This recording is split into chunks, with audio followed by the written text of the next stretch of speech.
Hello everyone, welcome to my channel. आज हम लोग पढ़ेंगे Hindu minority and guardianship act 1956 का। तो सेक्शन नंबर 1 बात करता है शॉर्ट टाइटल एंड एक्सटेंड के बारे में। दिस एक्ट में be called the Hindu minority and guardianship act, कि इसे क्या कहा जाता है? Hindu minority and guardianship act कहा जाता है। ये एक्सटेंड करता है होल ऑफ इंडिया पर। सेक्शन नंबर 2 क्या बात कर रहा है? सेक्शन नंबर 2 कह रहा है कि ये जो हमारा एक्ट है ये क्या है? सप्लीमेंटल टू एक्ट है। जैसे कि जो भी हम इस वाले एक्ट के अंदर पढ़ेंगे, Hindu minority and guardianship act के अंदर हम जो पढ़ेंगे वो अप्लाई होगा सिर्फ हिंदू के लोगों पर। लेकिन जो हम ये वाला एक्ट पढ़ते हैं, गार्जियंस एंड वार्ड्स एक्ट, ये हमारा सबके लिए अप्लाई होगा। मतलब कि चाहे हिंदू है, चाहे कोई मुस्लिम है, चाहे कोई पारसी है, ज्यू है, हर इंसान के लिए क्या होगा? ये अप्लाई होगा। लेकिन हम ये वाला जो एक्ट पढ़ रहे हैं, Hindu minority and guardianship act, ये अप्लाई होगा सिर्फ हिंदू के लोगों पर ही। और हिंदू की डेफिनेशन हमारे हिंदू मैरिज एक्ट में भी बताई गई है और इसमें भी बताई गई है। तो ये बिल्कुल सेम है, इसलिए मैंने इसमें नहीं लिखा और ना ही मैं आपको पढ़ा रही हूँ। हम सीधा जाते हैं अब लोग सेक्शन नंबर 4 पे, जो कि डेफिनेशंस के बारे में बात करता है। जो स्टार्टिंग के 2 सेक्शन है उसमें इतना कुछ नहीं कहा गया, बस ये कहा गया कि ये क्या है। सेक्शन नंबर 2 बोलता कि जो भी हम ये एक्ट पढ़ रहे हैं ये सिर्फ अप्लाई किस पर होगा? हिंदू पर होगा। लेकिन हम जो दूसरा एक्ट पढ़ते हैं वो हमारा क्या होता है? सबके ऊपर, सबके लिए क्या होता है? सेकुलर है, मतलब सबके लिए अप्लाई होता है, उसके अंदर जो भी लिखा गया है। फिर आते हैं सेक्शन नंबर 4, जो कि डेफिनेशंस के बारे में बात करता है। ए बात करता है माइनर, जो कि 18 साल से छोटा होता है। दूसरा बी बात करता है गार्जियन के बारे में। गार्जियन कौन? Means a person of a minor. क्या है? एक ऐसा पर्सन जो क्या कर रहा है? या तो माइनर की या फिर उसकी प्रॉपर्टी की टेक केयर कर रहा है। ठीक है। गार्जियन का मतलब क्या है? गार्जियन एक वो पर्सन है जो क्या कर रहा है? माइनर की, एक तो माइनर का टेक केयर कर रहा है, प्रॉपर्टी का, या फिर उस माइनर की प्रॉपर्टी का टेक केयर कर रहा है। ठीक है। अब इसके अंदर क्या क्या आ सकता है? अब गार्जियन कौन कौन हो सकता है? ठीक है। अब ये क्वेश्चन आ सकता है कि गार्जियन बताओ कौन कौन हो सकता है। तो यहाँ पे मैंने नीचे लिखा है क्या है कि एक होता है नेचुरल गार्जियन, जैसे कि फादर और मदर। दूसरा है guardian appointed by will of the miners father और मदर। कि दूसरा वो पॉइंट है कि ऐसे गार्जियन जो अपॉइंट किए जाते हैं बाय द विल, की वसीयत में ही लिख दिया कि एंड माइनर्स, जो वो माइनर है उस माइनर का फादर और मदर क्या कर रहे हैं? पहले से ही अपॉइंट कर रहे हैं उसके गार्जियंस को। थर्ड है अपॉइंट किया गया है या डिक्लेयर किया गया है बाय द कोर्ट। 3 पॉइंट्स हमने इसमें पढ़े। पहला है नेचुरल गार्जियन। कौन गार्जियन होगा? सबसे पहले तो यही हमने पढ़ा कि भाई गार्जियन जो माइनर और माइनर की प्रॉपर्टी का क्या करे? टेक केयर करता है, उसका ध्यान रखता है। अब गार्जियन के अंदर क्या क्या इंक्लूड होगा? नेचुरल गार्जियन आएगा। दूसरा आएगा वो वाला गार्जियन जो कि अपॉइंट किया गया है by the miners father and mother. Third point आएगा वो वाला गार्जियन जिसे क्या किया गया है? अपॉइंट किया गया है या फिर डिक्लेयर किया गया है बाय अ कॉम्पिटेंट कोर्ट। सी बात करता है नेचुरल गार्जियन की। तो ये जब हम सेक्शन नंबर अभी 6 पढ़ेंगे तो ये उसमें कवर हो जाएगा। सेक्शन नंबर 5 क्या बात करता है? ओवर राइडिंग इफेक्ट बात करता है। ठीक है। ये कहता है कि यह एक्ट आने से पहले जो भी law, customs and tax rules interpretation था उस पर क्या नहीं होगा? उस पर कोई भी फ़र्क नहीं करेगा। तो मतलब section number 5 is not important. ठीक है। बट हमें डेफिनेशंस को लर्न करना है। जब मैं आपको हिंदू मैरिज एक्ट कराऊंगी तो उसके अंदर मैं आपको हिंदू कौन है, ये सारी डेफिनेशंस आपको उसके अंदर मैं करा दूंगी। ठीक है। अब ये क्या है? अब ये समझते हैं कि इजी वे में कि क्या क्या गार्जियन होता है, किस तरीके से अपॉइंट किया जाता है। पहले तो ये हम पढ़ कर आए हैं। तो सेक्शन नंबर 4 में ही हमने क्या पढ़ा था कि गार्जियन कौन है? ये मैंने फ्लो चार्ट में लिख दिया है। गार्जियन कौन है? गार्जियन पहला तो वो पर्सन है जो कि माइनर की टेक केयर करता है। माइनर कौन? जो कि 18 साल से छोटा है, उसकी बॉडी और उसकी प्रॉपर्टी की टेक केयर करता है। A person who act on behalf of other, जो क्या करता है? कोई ऐसा पर्सन जो कि क्या करता है? हमारा कुछ टाइम पीरियड के लिए एज अ गार्जियन क्या करता है? टेक केयर करता है। जैसे कि स्कूल्स में हमारे टीचर करते हैं। ठीक है। हमारे रिलेटिव्स हो गए, जब हम किसी रिलेटिव के घर में जाते हैं, या फिर कोई भी फ्रेंड हो, कोई भी रिलेटिव हो, वो हमारा किसी पर्टिकुलर टाइम पीरियड के लिए क्या बन जाता है? गार्जियन बन जाता है। थर्ड पॉइंट कहते हैं कि एक ऐसा गार्जियन जिसे अपॉइंट किया गया है बाय द कॉम्पिटेंट कोर्ट के द्वारा। गार्जियन कौन है? 3 तरीके के हैं, ये हम पढ़ रहे हैं। पहला देखो, पहला तो वो गार्जियन होगा पहले तो हमने ऊपर क्या पढ़ा, एक पढ़ा नेचुरल गार्जियन, दूसरा पढ़ा जो विल के द्वारा अपॉइंट किया जा सकता है, तीसरा वो पढ़ा जो कोर्ट के द्वारा अपॉइंट और डिक्लेयर किया जा सकता है। अब यहाँ पे बोलते कि माइनर क्या है, माइनर 18 साल से छोटा होना चाहिए। गार्जियन क्या करेगा, उसकी बॉडी और उसकी प्रॉपर्टी का टेक केयर करेगा। पर्सन क्या हो सकता है, ऐसा कोई पर्सन जो कि दूसरे पर्सन के बिहाफ पर काम कर रहा है, जैसे कि उसके फादर और उसकी मदर के बिहाफ पर स्कूल में टीचर उसका ध्यान रखते हैं, तो कुछ पर्टिकुलर टाइम के लिए क्या किया जाता है, गार्जियंस अपॉइंट हो सकते हैं। अपॉइंट तो नहीं, बट ये कॉमन सेंस है, ठीक है। एंड थर्ड है कि कोर्ट के द्वारा किया जा सकता है। अब 6 से 8 में नेचुरल गार्जियन, 9-10 टेस्टिमेंट्री गार्जियन, 11 डिफेक्ट और 12 करता, 13 पैरामाउंट वेलफेयर के बारे में बात करता है। तो सेक्शन नंबर 6 पर आते हैं, नेचुरल गार्जियन। नेचुरल गार्जियन मतलब क्या, कोई भी लेजिटिमेट माइनर चाइल्ड है, ठीक है, पहला गार्जियन उसका क्या होता है, फादर, और दूसरा क्या होता है, मदर।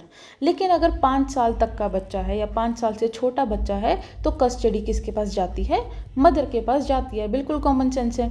दूसरा है, ये बात हो रही थी लेजिटिमेट माइनर चाइल्ड की, कोई इलेजिटिमेट माइनर चाइल्ड है। अब लेजिटिमेट इलेजिटिमेट का मतलब समझते हो कि ये बिल्कुल जो ये लेजिटिमेट चाइल्ड है ये बिल्कुल वैलिड मैरिज से आया है, और जो इलेजिटिमेट माइनर चाइल्ड है वो वॉइड, ठीक है, या फिर वॉइडेबल मैरिज से आया है। तो मतलब ये आपको पता होना चाहिए, जैसे हिंदी में कहा जाता है जायज़ और नाजायज़, वो वाला कंसेप्ट है, ठीक है। इसमें क्या है, इलेजिटिमेट में माइनर की जो मदर होती है वो फर्स्ट गार्जियन मानी जाती है, फादर दूसरे नंबर पर आता है। और वही सेम प्रोसेस है कि अगर 5 साल तक का बच्चा है, 5 साल से कम का है, तो उसकी कस्टडी किसके पास रहेगी, मदर के पास रहेगी। मैरिड गर्ल का, जिसकी शादी हो चुकी है, उसका गार्जियन कौन है, उसका हस्बैंड। और जो कि अगर कोई माइनर मैरिड गर्ल भी है तो उसका गार्जियन भी कौन है, हस्बैंड ही होगा। ये हम नेचुरल गार्जियन की बात कर रहे हैं, इसमें हम कोई भी अपॉइंटेड कोर्ट के द्वारा या विल के द्वारा नहीं बात कर रहे। नेचुरल गार्जियन कौन होता है वो इसमें लिखा गया। इसमें कुछ नोट भी है, जैसे कि father and mother does not include the step father and step mother. यहाँ पर वर्ड हमने यूज़ किए थे फादर और मदर, तो कहते हैं फादर मदर के अंदर क्या इंक्लूड नहीं होगा, स्टेप फादर और स्टेप मदर इंक्लूड नहीं होगा, ठीक है। If he converted his relation to the another, renounced the world, gives the custody to the mother. For example, जैसे कि फादर है, फादर ने क्या कर दिया, अपना रिलीजन कन्वर्ट कर दिया। रिलीजन कन्वर्ट करने का मतलब समझते हैं, वो हिंदू था, वो हिंदू से कहाँ चला गया, मुस्लिम में चला गया। तो कह रहा है कि फिर उसे क्या करना पड़ेगा, कस्टडी किसको देनी पड़ेगी, मदर को देनी पड़ेगी। बस इसके अंदर इतना ही हमें पढ़ना है। और सेक्शन नंबर 6 बहुत ज़्यादा इजी है, कुछ भी नहीं है। पहले हमने पढ़ा लेजिटिमेट माइनर चाइल्ड के बारे में, पहला गार्जियन उसका फादर, दूसरा मदर। लेकिन अगर 5 साल तक का बच्चा है तो किसके पास कस्टडी रहेगी, मदर के पास ही रहेगी। दूसरा हमने पढ़ा इलेजिटिमेट क्या बात करता कि पहला गार्जियन उसका मदर, दूसरा फादर। 5 साल तक की कस्टडी किसके पास रहेगी, मदर के पास ही रहेगी। फिर हमने बात करी मैरिड गर्ल की, जो कि उसका हस्बैंड होता है, और अगर माइनर भी है तो भी उसका हस्बैंड ही क्या रहेगा, गार्जियन रहेगा। फिर हमने इसमें ये बात करी कि स्टेप फादर और स्टेप मदर इंक्लूड नहीं होते। अब आ जाते हैं section number 7, natural guardian of adoptive son. क्या है कि जो एडॉप्टिव सन है, ठीक है, एडॉप्टिव सन का नेचुरल गार्जियन कौन होगा, जिसने उसे अडॉप्ट किया है। पहले नंबर पे फादर, दूसरे नंबर पे मदर। तो 8th बात करता है पावर्स के बारे में, कि जो नेचुरल गार्जियन है उसके पास क्या क्या पावर्स हैं। कह रहा है कि to do all act which are necessary and reasonable. वो सारे ही एक्ट जो कि क्या हैं, नेसेसरी हैं और रीजनेबल हैं, proper for the benefit of a minor child. ऐसा एक्ट जो कि क्या है, ज़रूरी है और रीज़नेबल है, किसके लिए, एक माइनर चाइल्ड के बेनिफिट के लिए, तो वो नेचुरल गार्जियन कर सकता है। Natural guardian can lease the property but not more than 5 years। अब नेचुरल गार्जियन देखो जी, अब नेचुरल गार्जियन ना, जो उसके बेटे की जो प्रॉपर्टी है, उसके चाइल्ड की जो प्रॉपर्टी है, वो उसे क्या कर सकता है, लीज पर दे सकता है, लेकिन 5 साल से ज़्यादा नहीं दे सकता, ठीक है। फिर ये कह रहा है गार्जियन। अब भाई मतलब कि जो गार्जियन है वो लीज पर तो दे सकता है, लेकिन क्या क्या नहीं कर सकता उस प्रॉपर्टी का, मॉर्गेज नहीं कर सकता, ट्रांसफ़र नहीं कर सकता, चार्ज पर नहीं, सेल नहीं, गिफ्ट नहीं कर सकता और एक्सचेंज नहीं कर सकता। तो ये सारे काम नेचुरल गार्जियन नहीं कर सकता जो माइनर चाइल्ड है उसकी प्रॉपर्टी का। क्लियर है? वो सिर्फ लीज कर सकता है, ये सारे काम नहीं कर सकता, ना ही मॉर्गेज करेगा, ना ही ट्रांसफ़र, ना ही चार्ज, ना ही सेल, ना ही गिफ्ट और ना ही एक्सचेंज करेगा। फिर है to any immovable property with the permission by the court. कोई भी इमूवेबल प्रॉपर्टी है, ठीक है, इमूवेबल जैसे कि लैंड हो गई जो कि मूव नहीं करती। इमूवेबल प्रॉपर्टी से रिलेटेड अगर आपको कुछ भी करना है, उस माइनर चाइल्ड की प्रॉपर्टी के साथ आपको कुछ भी करना है तो आपको कोर्ट की परमिशन लेनी पड़ेगी। The court will grant such permission. अब वो क्या है, वो परमिशन क्यों देगा कोर्ट? परमिशन कोर्ट इसलिए देगा ताकि क्या मिल सके, माइनर को एडवांटेज मिल सके। अगर उसे कोई फ़ायदा हो रहा है तो कोर्ट तभी क्या करता है, परमिशन देता है। अब 9वां बात करता है टेस्टामेंट्री गार्जियन, अपनी इच्छा से किसी को अपॉइंट करना। फॉर एग्जांपल फादर और मदर हैं, उन्होंने अपनी इच्छा से किसी को अपॉइंट कर दिया। देखो जी, सबसे पहले appointed by way of bill, जैसे कि फादर है, फादर की डेथ हो गई है, फिर मदर होगा। पहला पॉइंट क्या है, पहला गार्जियन फादर के बाद मदर। फिर कह रहा कि guardian can take care of a child after the death of a natural guardian. जो कि गार्जियन जिसे अपॉइंट किया गया है ना, कहते हैं कि टेस्टामेंट्री गार्जियन वो होता है जिसे अपॉइंट किया गया है, वो क्या करेगा, वो टेक केयर करेगा जब डेथ हो जाएगी नेचुरल गार्जियन की। Testamentary guardian will have all the powers of natural guardian after their death. जब फादर और मदर की क्या हो जाएगी, डेथ हो जाएगी, तो जो हमारा टेस्टामेंट्री गार्जियन होगा उसके पास हर तरीके की पावर आ जाएगी नेचुरल गार्जियन की तरह। Section number 10। अब देखो इसमें कुछ भी नहीं है, हमने क्या पढ़ा, टेस्टामेंट्री गार्जियन जिसे अपॉइंट किया जाता है बाय द विल, जब फादर और मदर की डेथ हो जाएगी तो फिर वो ऑलरेडी अपॉइंट कर जाएंगे जब उनकी डेथ हो जाएगी। फिर जब टेस्टामेंट्री गार्जियन आएगा वो सारी पावर्स को क्या कर सकता है, यूज़ कर सकता है, उसके पास हर तरीके की पावर आ जाएगी after the death of father and mother और नेचुरल गार्जियन। ठीक है, सेक्शन नंबर 10 बात करता है माइनर के बारे में। भाई कहते हैं माइनर जो है, एक माइनर बच्चे का गार्जियन नहीं बन सकता क्योंकि वो खुद भी क्या है, एक माइनर है। तो ये कह रहा है कि एक माइनर दूसरे माइनर का क्या नहीं बन सकता, गार्जियन नहीं बन सकता। तो he is incompetent to act as a guardian of other minor. वो क्या है, इनकम्पिटेंट है, वो क्या नहीं कर सकता, वो दूसरे माइनर का गार्जियन नहीं बन सकता। हु में अपॉइंट टेस्टामेंट्री गार्जियन, कौन अपॉइंट कर सकता है टेस्टामेंट्री गार्जियन को, Hindu father, Hindu mother, window mother भी कर सकती है। ठीक है, अब इसके अंदर क्या क्या इंक्लूड होता है, हिंदू फादर जो कि उसका नेचुरल है, बायोलॉजिकल है, एडॉप्टिव फादर भी हो सकता है और स्टेप फादर भी हो सकता है। हिंदू मदर में नेचुरल और एडॉप्टिव मदर ही है, स्टेप मदर नहीं है। विडो मदर में नेचुरल है और अपॉइंटेड है। ठीक है, नेचुरल और अपॉइंटेड, एडॉप्टिव। ठीक है, इसके अंदर हम लोग क्या बात करें, एडॉप्टिव की बात कर रहे हैं, तो ध्यान रखना मैंने अपॉइंटेड बोल दिया, इसमें क्या आएगा, एडॉप्टिव मदर और एडॉप्टिव। ठीक है, तो वो क्या कर सकते हैं, अपॉइंट कर सकते हैं टेस्टामेंट्री गार्जियन को। फिर कह रहा है सेक्शन नंबर 11 डी फैक्टो के बारे में। अब for example self appointed guardian, जिसे किसी ने भी अपॉइंट नहीं किया। फॉर एग्जांपल ये ए पर्सन है, ये ए पर्सन को एक सड़क पर ये छोटा सा बच्चा मिला जो कि 7 साल का है और इसे अपने फैमिली के बारे में कुछ नहीं पता, इसे अपना घर नहीं पता है। तो ए ने सोचा कि अरे यार ये बच्चा तो गुम हो जाएगा, तो मैं क्या करता हूँ, मैं इसका टेक केयर करता हूँ जब तक इसके मम्मी पापा नहीं मिलते। तो डी फैक्टो वो होता है जो खुद से ही क्या हो जाता है, अपॉइंट हो जाता, खुद से ही अपॉइंट हो गया, उसे किसी ने नहीं कहा कि भाई तू गार्जियन बन इसका, वो खुद से ही उसकी टेक केयर करने लगा।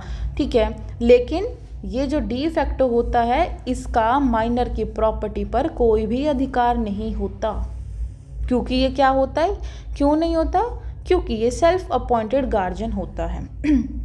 सेक्शन नंबर 12 कह रहा है एडहोक, एड होक का मतलब क्या है, जैसे कि कुछ टाइम के लिए क्या होता है, टेम्परेरी। कुछ टाइम के लिए क्या बन जाना, गार्जियन बन जाना, जैसे कि हॉस्टल की वार्डन हो गई, स्कूल टीचर हो गई। इनका मेन पर्पस क्या है, स्कूल के टाइम पर ये क्या करते हैं, उसे टेक केयर करते हैं बच्चे का। So they are guardian for a specific period of time.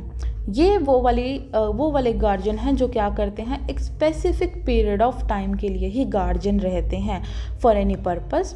D jure guardian appointed bye the court, और कहते हैं कि जो डी जूरे गार्जियन होता है उसे अपॉइंट किया जाता है बाय द कोर्ट के द्वारा।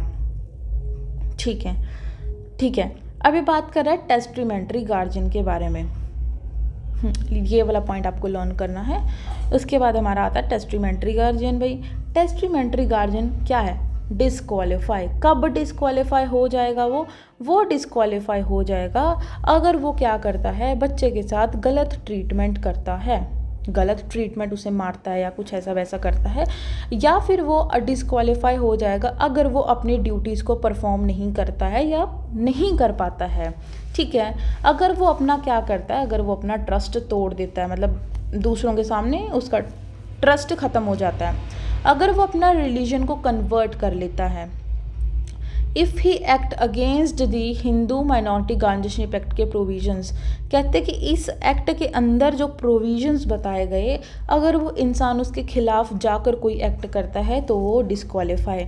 अगर वो इंसॉल्वेंट हो गया है तो भी डिस्क्वालीफाई, अगर वो कन्विक्टेड हो गया है तो भी डिस्क्वालीफाई, अगर वो अनसाउंड माइंड का इनसेन हो गया है तो भी डिस्क्वालीफाई, अगर उसने रीअनाउंस्ड कर दिया, त्याग दिया है दुनिया वगैरह को, तो भी वो अपनी ड्यूटी से क्या हो जाएगा, डिस्क्वालीफाई हो जाएगा। ऊपर हमने पढ़ा था कि टेस्टिमेंट्री गार्जियन कौन होता है, जो कि विल के द्वारा अपॉइंट किया जाता है, लेकिन ये डिस्क्वालीफाई भी हो सकता है इन सारे कारणों से। ठीक है, आखिरी सेक्शन क्या बात करता है, welfare of a minor to be paramount consideration. कहते कि गार्जियन अपॉइंटेड, जो गार्जियन है उसे अपॉइंट किया जाएगा माइनर के वेलफेयर के लिए।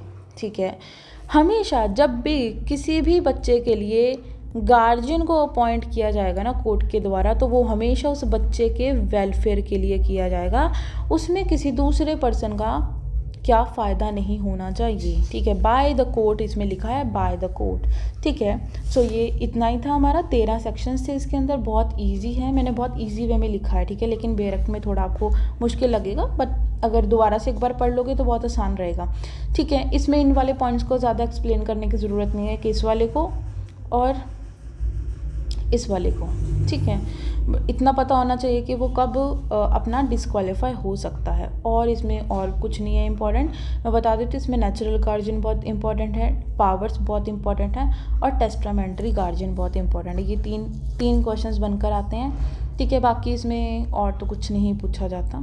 ठीक है, सो अगर आप लोगों को कोई भी ऑनलाइन क्लास लेनी है तो आप लोग मेरे को कॉन्टेक्ट कर सकते हो। ठीक है, मेरे इंस्टा पर से या फिर मेरे यूट्यूब से, कहीं पर से भी आप क्या कर सकते हो, मेरे को कांटेक्ट कर सकते हो। ये मेरा नंबर है, व्हाट्सएप मैसेज आप कर सकते हो। ठीक है, ऑनलाइन क्लासेस के लिए बहुत कम प्राइस रहता है। सो बाय।